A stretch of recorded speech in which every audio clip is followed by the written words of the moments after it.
ओम गम गणपते नमः। ओम सरस्वती नमः। हरि शरणम राधे राधे।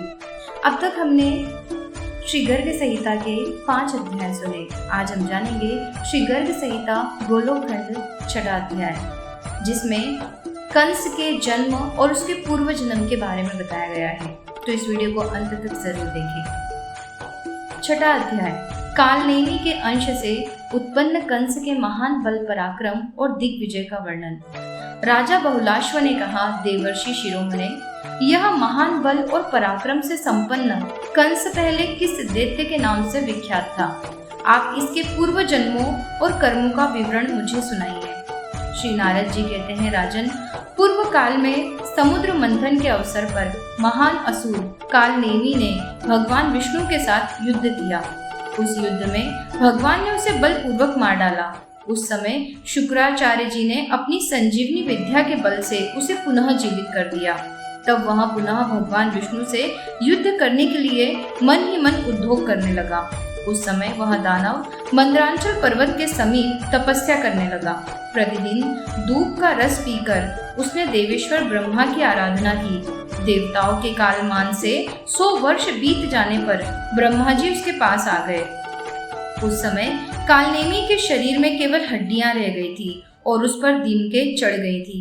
ब्रह्मा जी ने उससे कहा कि वर मांगो। कालनेमी ने कहा, इस ब्रह्मांड में जो महाबली देवता स्थित हैं, उन सब के मूल भगवान विष्णु हैं। उन संपूर्ण देवताओं के हाथ से भी मेरी मृत्यु ना हो। ब्रह्मा जी ने कहा, दैत्य, तुमने जो यहाँ उत्कृष्ट वर मांगा है वह तो अत्यंत दुर्लभ है, तथापि किसी दूसरे समय तुम्हें यह प्राप्त हो सकता है। मेरी वाणी कभी झूठी नहीं हो सकती।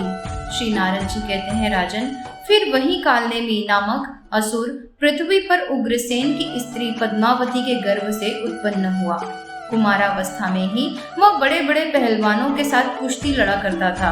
एक समय की बात है, मगधराज जरासंध दिग्विजय के लिए निकला। यमुना नदी के निकट इधर उधर उसकी छावनी पड़ गई। उसके पास कुवलिया पीड़ नाम का एक हाथी था, जिसमें 1000 हाथियों के समान शक्ति थी। उसके गढ़ स्थल से मद चू रहा था। एक दिन उसने बहुत सी साकलों को तोड़ डाला और शिविर से बाहर की ओर दौड़ चला। शिविरों, ग्रहों और पर्वतीय तटों को तोड़ता फोड़ता वहां उस रंग भूमि में जा धमका, जहां कंस भी कुश्ती कर रहा था। उसके आने पर सभी शूरवीर भाग चले। उसे आया देख कंस ने उस हाथी की सूंड पकड़ी और पृथ्वी पर गिरा दिया। इसके बाद कंस ने कुवलिया पीड़ को पुनः दोनों हाथों से पकड़कर घुमाया और जरासंध की सेना में, जो वहां से बहुत दूर थी, फेंक दिया। मगध नरेश जरासंध कंस के इस अद्भुत बल को देखकर अत्यंत प्रसन्न हुआ और उसने अस्ति तथा प्राप्ति नाम की अपनी 2 परम सुंदरी कन्याओं का विवाह उसके साथ कर दिया। उस जरापुत्र ने 1 अरब घोड़े, 1 लाख हाथी, 3 लाख रथ और 10,000 दासियां कंस को दहेज में दी।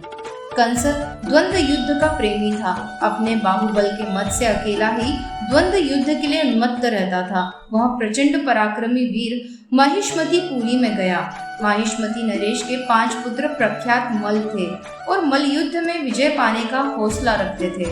उनके नाम थे चाणूर, मुष्टिक, कूट, शल और तोशल। कंस ने सामनिकता आश्रय ले प्रेम पूर्वक उनसे कहा, तुम लोग मेरे साथ मल युद्ध करो। यदि तुम्हारी विजय हो जाएगी तो मैं तुम्हारा सेवक होकर रहूंगा, और कदाचित मेरी विजय हो गई तो तुम सबको भी मैं अपना सेवक बना लूंगा। वहां जितने भी नागरिक महान पुरुष थे, उन सबके सामने कंस ने इस प्रकार की प्रतिज्ञा की और विजय पाने की इच्छा रखने वाले उन वीरों के साथ मल युद्ध आरंभ किया। जो ही चाणूर आया, यादवेश्वर कंस ने उच्च स्वर से गर्जना करते हुए उसे पकड़कर पृथ्वी पर दे मारा। उसी क्षण मुष्टिक भी वहां आ गया। वह रोष से मुक्ता ताने हुए कंस ने उसे भी एक ही मुक्के से धराशायी कर दिया। अब कूट आया। कंस ने उसके दोनों पैर पकड़ लिए और जमीन पर दे मारा। फिर ताल ठोकता हुआ शल भी दौड़कर आ पहुंचा। कंस ने उसे एक ही हाथ से पकड़ा और जमीन पर पटक कर घसीटने लगा। उसके बाद कंस ने तोशल के दोनों हाथ बलपूर्वक पकड़ लिए और जमीन पर पटक दिया। फिर तत्काल उठाकर 10 योजन की दूरी पर फेंक दिया। इस प्रकार यादवेश्वर कंस उन सभी वीरों को अपना सेवक बनाकर मेरे यानी कि नारद जी के कहने से उन उन योद्धाओं के साथ उसी क्षण श्रेष्ठ पर्वत प्रवर्षणगिरि पर जा पहुंचा। वहां वह वानर द्विद को अपना अभिप्राय बताकर उसके साथ 20 दिनों तक अविराम युद्ध करता रहा। द्विद ने पर्वत की चट्टान उठाकर उसे कंस के मस्तक पर फेंका, किंतु कंस ने उसे शिलाखंड को पकड़कर उसी के ऊपर चला दिया। तब द्विद कंस पर मुक्के से प्रहार करके आकाश में उड़ गया। कंस ने भी उसका पीछा करके उसे पकड़ लिया और लाकर जमीन पर पटक दिया। कंस के प्रहार से द्विद को मूर्छा आ गई। उसकी सारी उत्साह शक्ति जाती रही, हड्डियां चूर चूर हो गई। फिर तो वह भी कंस का सेवक बन गया। तदंतर कंस के द्विद के साथ वहां से ऋष्यमुख वन में गया। वहां केशी नाम से विख्यात एक महादैत्य रहता था, जिसकी घोड़े के समान आकृति थी। वह बादल के समान गरजता था। उसे मुक्कों की मार से अपने वश में करके कंस उस पर सवार हो गया। इस प्रकार वह महान पराक्रमी कंस महेंद्रगिरि पर जा पहुंचा। दानवराज कंस ने उस पर्वत को 100 बार उखाड़कर ऊपर को उठा लिया। फिर वहां रहने वाले मुनिवर परशुराम जी के, जिनके नेत्र क्रोध से लाल थे और जो प्रलय काल के सूर्य की भांति तेजस्वी थे, चरणों में मस्तक झुकाया और बार बार उनकी प्रदक्षिणा की। फिर उनके दोनों चरणों में वह लेट गया। तब अत्यंत उग्र दृष्टि वाले परशुराम जी की क्रोधाग्नि शांत हो गई। वे बोले, रे कीट, रे बंदरिया के बच्चे, तू मच्छर के समान तुच्छ है। तू बल के घमंड में चूर रहने वाला दुष्ट क्षत्रिय है। मैं आज ही तुझे मौत के मुख में भेजता हूँ। देख, मेरे पास ये महान धनुष है। इसकी दूरता लाख भार यानी कि लगभग 3 लाख मन के बराबर थी।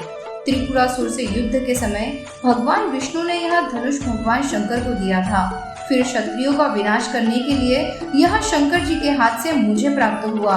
यदि तू इसे चढ़ा सका तब तो कुशल है, यदि नहीं चढ़ा सका तो तेरे सारे बल का विनाश कर दूंगा। परशुराम जी की बात सुनकर कंस ने उस धनुष को, जो 7 ताड़ के बराबर लंबा था, उठा लिया और परशुराम जी के देखते देखते उसे लीला पूर्वक चढ़ा दिया। फिर कान तक खींच खींच कर उसे 100 बार फैलाया। उसकी प्रत्यंचा के खींचने से बिजली की गड़गड़ाहट के समान टंकार शब्द होने लगा। उसकी भीषण ध्वनि से 7 लोकों और पातालों के साथ पूरा ब्रह्मांड गूंज उठा। दिग्गज विचलित हो गए और तारागण टूट टूट कर जमीन पर गिरने लगे। फिर कंस ने धनुष को नीचे रख दिया और परशुराम जी को बारंबार प्रणाम करके कहा, भगवान, मैं क्षत्रिय नहीं हूँ, मैं आपका सेवक दैत्य हूँ, आपके दासों का दास हूँ। पुरुषोत्तम, मेरी रक्षा कीजिए। कंस की ऐसी प्रार्थना सुनकर परशुराम जी प्रसन्न हो गए। फिर वह धनुष उन्होंने कंस को ही दे दिया। परशुराम जी ने कहा, यह धनुष भगवान विष्णु का है। इसे जो तोड़ देगा वही यहाँ साक्षात परिपूर्णतम पुरुष है। उसी के हाथ से तुम्हारी मृत्यु होगी। श्री नारद जी कहते हैं, राजन, तदंतर बल के मद से उन्मत्त रहने वाला कंस मुनिवर परशुराम जी को प्रणाम करके भूतल पर विचरने लगा। किन्हीं राजाओं ने उसके साथ युद्ध नहीं किया, सबने उसे कर देना स्वीकार किया। अब कंस समुद्र के तट पर गया। वहां अघासुर नामक एक दानव रहता था, जो सर्प के आकार का था। वह फुफकारता और लपलपाती जीभ से चाटता सा दिखाई देता था। वह आकर कंस को डसने लगा। यह देख पराक्रमी दैत्यराज ने निर्भयता पूर्वक उसे पकड़ा और धरती पर पटक दिया। फिर उसे अपने गले की माला बना लिया। उन दिनों पूर्व दिशावर्ती वंग देश में अरिष्ट नामक दैत्य रहता था, जिसकी आकृति बैल के समान थी। उस दैत्य के साथ कंस इस प्रकार जा भिड़ा जैसे एक हाथी के साथ दूसरा हाथी लड़ता है। वह दानव अपनी सींगों से बड़े बड़े पर्वतों को उठाता और कंस के मस्तक पर पटक देता था। कंस भी उसी पर्वत को हाथ में लेकर अरिष्टासुर पर दे मारता था। उस युद्ध में दैत्यराज कंस ने मुक्के से अरिष्टासुर पर प्रहार किया, जिससे वह दानव मूर्छित हो गया। इस प्रकार उस अरिष्टासुर को पराजित करके उसके साथ ही कंस उत्तर दिशा की ओर चल दिया। प्रागज्योतिषपुर के स्वामी महाबली भूमिपुत्र नरक के पास जाकर युद्धार्थी कंस ने उससे कहा, दैत्येश्वर, तुम मुझे युद्ध करने का अवसर दो। यदि संग्राम में तुम्हारी जीत हो गई तो मैं तुम्हारा सेवक बन जाऊंगा। साथ ही मुझे विजय प्राप्त होने पर तुम सबको मेरा भृत्य बनना पड़ेगा। श्री नारद जी कहते हैं, राजन, प्राग ज्योतिषपुर में सर्वप्रथम महापराक्रमी प्रलंबासुर कंस के साथ इस प्रकार युद्ध करने लगा जैसे किसी पर्वत पर एक उद्धट सिंह के साथ दूसरा उद्धट सिंह लड़ता हो। कंस ने उस मल युद्ध में प्रलंबासुर को पकड़ा और पृथ्वी पर दे मारा। फिर उसे उठाकर प्राग ज्योतिषपुर के स्वामी भौमासुर के पास फेंक दिया। तदंतर धेनुक नाम से विख्यात दानव ने आकर कंस को रोषपूर्वक पकड़ लिया। उसने दारुण बल का प्रयोग करके कंस को दूर तक पीछे हटा दिया। तब कंस ने भी धेनुकासुर को बहुत दूर पीछे ढकेल दिया और सुदृढ़ घूंसों से मारकर उसके शरीर को चूर चूर कर दिया। तदंतर भौमासुर की आज्ञा से तृणावर्त कंस को पकड़कर लाख योजन ऊपर आकाश में ले गया और वहीं युद्ध करने लगा। कंस ने अपनी अनंत शक्ति लगाकर बलपूर्वक उस दैत्य को आकाश से खींचकर पृथ्वी पर पटक दिया। उस समय तृणावर्त के मुंह से खून की धार बह चली। उसके बाद महाबली बकासुर आकर अपनी चोंच से कंस को निगल जाने की चेष्टा करने लगा।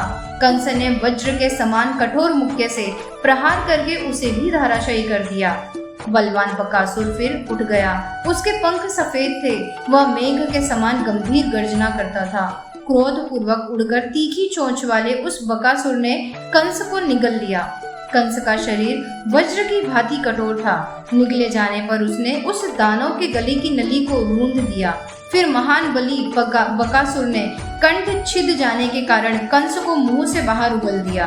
तदंतर कंस ने उस दैत्य को पकड़कर जमीन पर पटका और दोनों हाथों से घुमाता हुआ उसे वह युद्ध भूमि में घसीटने लगा। बकासुर की एक बहन थी, उसका नाम था पूतना। वह भी युद्ध करने के लिए उद्धत हो गई। उसे उपस्थित देखकर कंस ने हंसते हुए कहा, पूतने, मेरी बात सुन लो। तुम स्त्री हो, मैं तुम्हारे साथ कभी लड़ाई नहीं कर सकता। अब यहाँ बकासुर मेरा भाई और तुम बहन होकर रहो। तदंतर महान पराक्रमी कंस को देखकर भौमासुर ने भी पराजय स्वीकार कर ली। फिर देवताओं से युद्ध करने के समय सहायता प्रदान करने के लिए वह कंस के साथ सौहार्दपूर्ण बर्ताव करने लगा। इस प्रकार श्री गर्ग संहिता में गोलोक खंड के अंतर्गत नारद बहुलाश्व संवाद में कंस के बल का वर्णक नामक छठा अध्याय पूरा हुआ। आशा करती हूँ कि आपको यह अध्याय पसंद आया होगा। ऐसे ही और अध्याय को जानने के लिए सब्सक्राइब करें हमारा चैनल अध्यात्म पर्व। वीडियो पसंद आ रही है तो इसे लाइक और शेयर करना ना भूलें और कमेंट में जय श्री कृष्ण जय श्री राधे जरूर लिखें। राधे राधे।